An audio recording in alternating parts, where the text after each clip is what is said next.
What's good, YouTube? Welcome back to the channel. This is your boy S.O.G. Today we're going to be comparing the all-new Shield Plus carry comp to my EDC Canik MC9. And before we continue, I did want to let you guys know that both guns are free of any ammunition. There's no ammo in either of the guns, nor is there any ammo near the guns. So we are free to go ahead and continue this review. Now, starting off with the price point on both of these, the Shield Plus comes in at $600 and the Canik MC9 comes in at $400. So the Canik is $200 cheaper than the Shield Plus carry comp. Now let's go into the magazine capacity because this gets a little interesting. The Shield comes with 3 different size magazines. You got a 10, you got a 13, and then you got a 15 here. So it comes with 3 different size or different capacity magazines, and the Canik comes with 2. It comes with a 12 and it comes with a 15 rounder. Now the nice thing about Canik is they give you either a flush base plate or a pinky extension to put on the 12 rounder.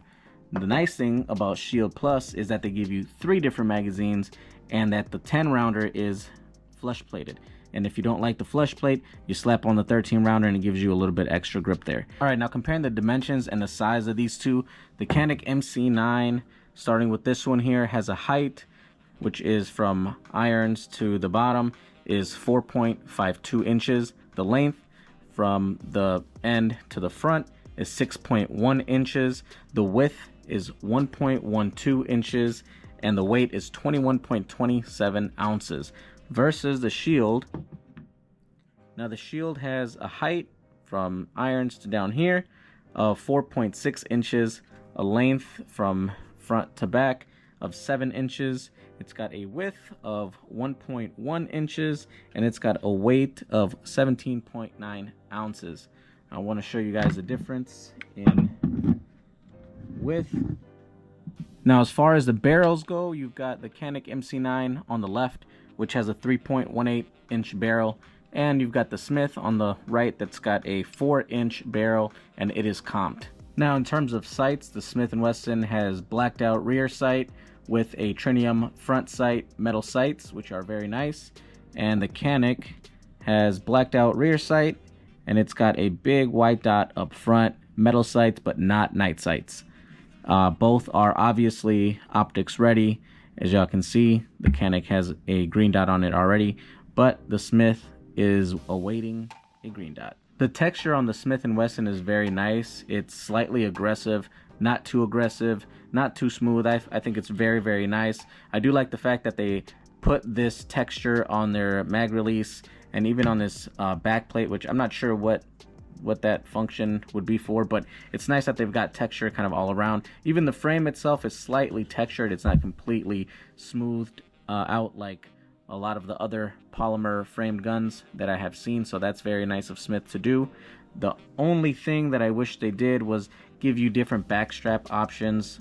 They unfortunately don't give you any backstrap options, so you are stuck with the same backstrap. In terms of that on the Canik, the Canik's texture is also very nice, but it's a little bit smoother and it doesn't have it all around like the Shield Plus. Obviously, I've got some aftermarket grip here, so it's kind of hard for me to show you guys. But I do have a magazine that'll show you right here. As you guys can see, that's the same grip, that's same grip texture that's on the gun, which is fairly nice, a little bit smoother than the Shield, but it's also still very usable and nice. And Canik also does a good job of giving you options for back straps. Now the trigger on both of these guns are very, very nice. I'm going to show you guys the Canik trigger here. As I'm sure most of you guys are already familiar with this, very good smooth break, very, very good reset, very short reset. Obviously it's got some take up here, but for an EDC it's very nice. Good rolling smooth break that I really like on this Canik. Now the Shield Plus, I'll show you guys that one. Less of a travel wall. That's got more of a crisp break versus Canik's got more of a smoother or rolling break. Longer reset. Now one of the things on this is, if you pay attention to this reset, it's almost got like a fake reset. really good break, but a double reset. So keep that in mind. The Canik does have an option for lights, as it's got a 1913 rail. Shield Plus does not give you a 1913 rail. I believe the only light you can mount on this is a TLR6.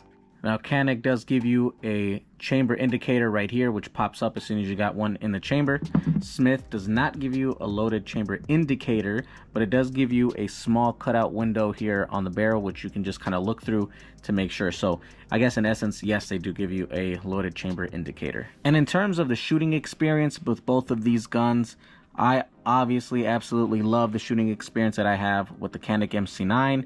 I am very accurate with it. I love the trigger, love the trigger on it, and I've had nothing but good things. The recoil is not bad at all. Love the shooting experience with it, hence why it's my EDC. Now the Shield Plus, also very, very good shooting experience. Shoots just as flat, if not a little bit flatter than the Canik. At least in hand, it feels like it shoots flatter. I do have a video where I show the difference, you know, in recoil in these two and with the Glock 43X. If you guys are interested, I'll put a link up so you guys can check that out.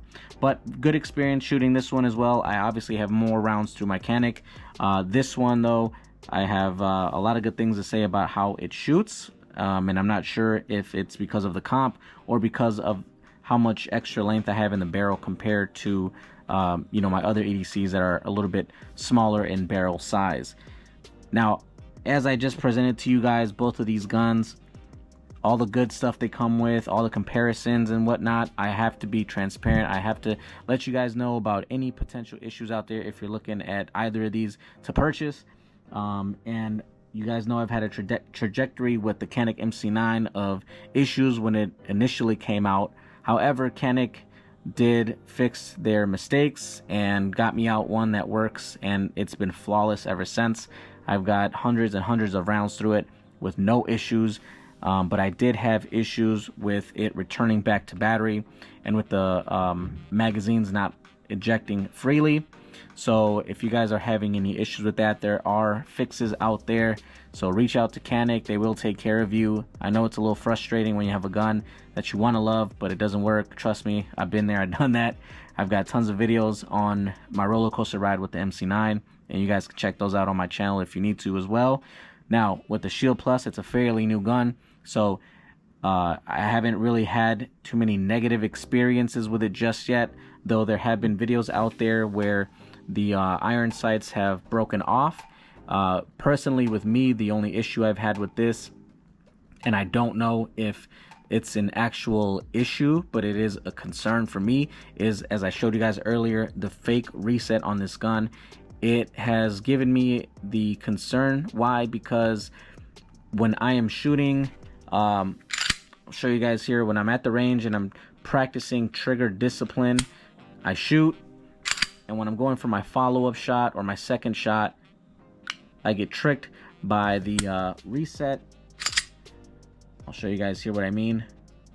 So that feels and sounds like a reset, but when you pull, nothing happens.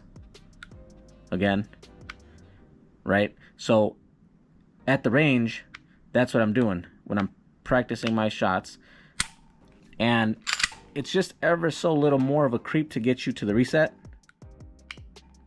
2 clicks and then it works, and it has resulted in nothing coming out when I pull the trigger, which could be detrimental in a self-defense situation. So if that's a Smith thing, I truly hope they're watching, and I hope that they change that, because that could cost somebody their life. A simple small mistake like that, even though maybe, you know, when you're using it, you don't necessarily pull the trigger or go for the reset that slowly, but it could cause some concern, some issues or whatnot. Now for me, I am actually going to send this back to have them take a look at it and hopefully fix it, because this is my first Smith that I've owned, my first compensated gun from factory that I've owned, and I want that to be gone, so I can truly enjoy this gun 100%, because it is a really good gun so far, and I want to continue to enjoy it, but I need to be able to trust it without having any doubts or concerns. So with that being said, I hope you guys enjoyed this comparison video. To the next one, you guys, God bless you guys, and take care.